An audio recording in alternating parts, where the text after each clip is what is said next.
वो मन ही मन में कुछ कह रहा था, वो मन ही मन में मुस्कुरा रही थी, वो मन ही मन में पढ़ रहा है। ऐसे जुमले हम अपने डे टू डे लाइफ यानी रोज़मर्रा ज़िंदगी में ज़रूर बोलते हैं या सुनते हैं। इन जुमलों में हम कह रहे हैं मन ही मन में, यानी दिल ही दिल में या अंदर ही अंदर। इसके लिए आपको यूज़ करना होगा इंग्लिश में इनवर्डली। आइए कंप्लीट स्ट्रक्चर समझते हैं। सब्जेक्ट प्लस हेल्पिंग वर्ब, जिसको ऑक्सिलरी वर्ब भी कहा जाता है, ये टेंस या सब्जेक्ट के मुताबिक होता है। हेल्पिंग वर्ब के बाद इनवर्डली, इनवर्डली के बाद मेन वर्ब जो चेंज हो सकता है टेंस या सब्जेक्ट के मुताबिक। इसके बाद अदर वर्ड्स अगर है तो।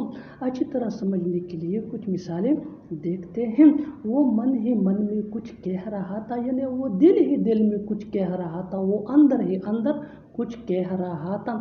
He was inwardly saying something. He was inwardly saying something. One more example for better understanding.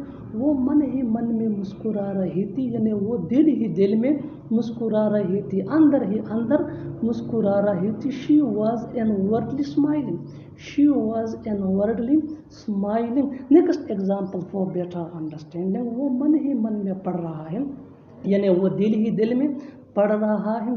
He is inwardly studying. He is inwardly studying. बिल्कुल हम स्ट्रक्चर को स्टेप बाय स्टेप फॉलो कर रहे हैं। आप भी इस स्ट्रक्चर की मदद से सीख सकते हैं, बना सकते हैं ऐसे हज़ारों जुमले अंग्रेजी ज़ुबान में आसानी से। That can be really helpful, which can take you from basic to advanced level.